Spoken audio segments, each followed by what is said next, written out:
Assalamualaikum warahmatullahi wabarakatuh. Saya Muhammad Hoirudin, calon guru penggerak Angkatan 8 dari Kota Bogor. Berikut ini saya akan memaparkan pemikiran Ki Hajar Dewantara tentang pendidikan yang berpusat pada anak.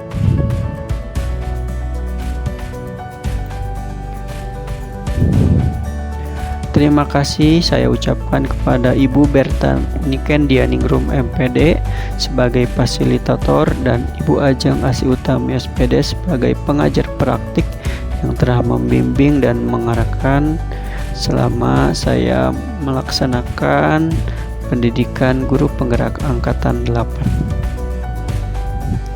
Asas pendidikan. Menurut Ki Hajar Dewantara, pendidikan dan pengajaran merupakan usaha persiapan dan persediaan untuk segala kepentingan hidup manusia, baik dalam hidup bermasyarakat maupun hidup berbudaya dalam arti yang seluas-luasnya. Pendidikan adalah tempat persemayaman benih-benih kebudayaan dalam masyarakat. Ki Hajar Dewantara memiliki keyakinan bahwa untuk menciptakan manusia Indonesia yang beradab, maka pendidikan menjadi salah satu kunci utama untuk mencapainya. Pendidikan dapat menjadi ruang berlatih dan bertumbuh nilai-nilai kemanusiaan yang dapat diteruskan atau diwariskan. Dasar-dasar pendidikan yang menuntun. Ki Hajar Dewantara menjelaskan bahwa tujuan pendidikan yaitu menuntun segala kodrat yang ada pada anak-anak agar mereka dapat mencapai keselamatan dan kebahagiaan yang setinggi-tingginya, baik sebagai manusia maupun sebagai anggota masyarakat. Oleh sebab itu, pendidik itu hanya dapat menuntun tumbuh atau hidupnya kekuatan kodrat yang ada pada anak-anak, agar dapat memperbaiki lakunya, bukan dasarnya, hidup dan tumbuhnya kekuatan kodrat anak. Kodrat alam dan kodrat zaman. Filosofi pemikiran Ki Hajar Dewantara menekankan melayani peserta didik dalam menumbuh kembangkan bakat dan potensi peserta didik. Pendidik harus mampu memahami apa yang menjadi kebutuhan peserta didik dan menuntunnya sesuai dengan kodratnya, yakni kodrat alam dan kodrat zaman. Tujuan pendidikan menuntun segala kekuatan kodrat yang ada pada anak agar mereka sebagai manusia dan anggota masyarakat dapat mencapai keselamatan dan kebahagiaan yang setinggi-tingginya. Budi pekerti. Menurut Ki Hajar Dewantara, budi pekerti atau watak atau karakter merupakan perpaduan antara gerak, pikiran, perasaan, dan kehendak atau kemauan, sehingga menimbulkan tenaga.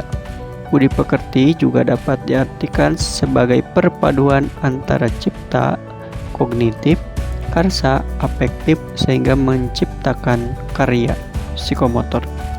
Lebih lanjut, Ki Hajar Dewantara menjelaskan keluarga menjadi tempat yang utama dan paling baik untuk melatih pendidikan sosial dan karakter baik bagi seorang anak. Keluarga merupakan tempat bersemainya pendidikan yang sempurna bagi anak, untuk melatih kecerdasan budi pekerti, pembentukan watak individu. Keluarga juga merupakan sebuah ekosistem kecil untuk mempersiapkan hidup anak dalam bermasyarakat dibanding dengan institusi pendidikan lainnya. Oleh sebab itu, peran orang tua sebagai guru, penuntun, dan pemberi teladan menjadi sangat penting dalam pertumbuhan karakter baik anak. Pendidikan yang berpihak pada murid merupakan pendidikan yang menitik beratkan peserta didik sebagai prioritas utama yang harus dilayani atau student center. Prinsip pembelajaran Ki Hajar Dewantara mengacu pada Ingarso Sungtulodo, di mana pendidik harus menjadi teladan yang baik bagi peserta didik agar memiliki akhlak dan moral yang baik. Hikmatnya Mangun Karsa, pendidik bukan lagi pemegang kendali kelas, melainkan sebagai seorang fasilitator yang memotivasi siswanya. Dan Tut Uri Handayani, pendidik berperan membimbing peserta didik sesuai dengan minat dan bakatnya.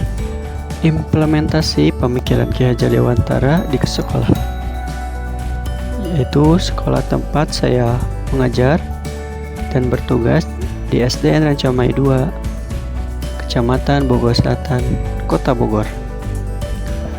Pembiasaan penumbuhan karakter.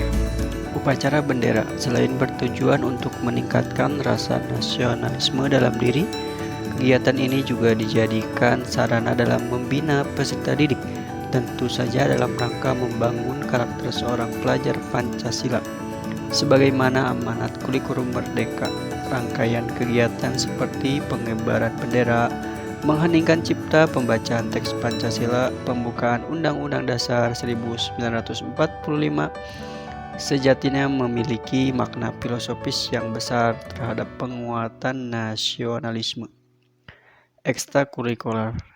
Ekstrakurikuler adalah kegiatan yang wajib diselenggarakan oleh satuan pendidikan sebagai wadah kegiatan pengembangan karakter dalam rangka perluasan potensi, bakat, minat, kemampuan kepribadian, kerjasama, dan kemandirian peserta didik secara optimal. Oleh sebab itu, kegiatan ekstrakurikuler harus dikelola secara sistematis dan terpola agar bermuara pada pencapaian tujuan yang diharapkan. Gerakan literasi sekolah. Gerakan literasi sekolah adalah sebuah gerakan dalam upaya menumbuhkan budi pekerti siswa yang bertujuan agar siswa memiliki budaya membaca dan menulis sehingga tercipta pembelajaran sepanjang hayat. Selanjutnya, pembelajaran komputer. Bagaimana peserta didik dibekali kemampuan-kemampuan teknologi sesuai dengan kodrat zaman. Pembelajaran akuatik atau renang dan olahraga futsal. Pembiasaan penumbuhan budi pekerti. Upaya dalam menumbuhkan kembali pendidikan karakter dapat ditempuh dengan mengimplementasikan pendidikan karakter melalui kegiatan pembiasaan ke aktivitas keagamaan. Pembiasaan merupakan hal yang sangat penting karena seorang akan berbuat dan berperilaku menurut kebiasaannya. Sekolah kami di SD Ranca Mai 2, pembiasaan penumbuhan budi pekerti diantaranya yaitu sholat duha, kultum, dan pembacaan surah Yasin, kemudian santunan anak yatim. Pengenalan budaya lokal. Tujuan kita sebagai pendidik adalah untuk memastikan kita tidak mengabaikan aspek utama dari identitas siswa, dan bahwa kita mendorong lingkungan di mana perbedaan diterima dan dipahami, terutama jika perbedaan tersebut secara historis diabaikan atau diremehkan. Peserta didik perlu mempertimbangkan kodrat zaman dan tidak melupakan kodrat alam, yaitu di mana mereka tinggal. Di SD Ranca Mai 2 kami mengenalkan budaya lokal dengan mulai yaitu pengenalan seperti memakai baju khas Sunda di hari Kamis, peringatan Hari Besar Islam, kemudian pencak silat Cimande.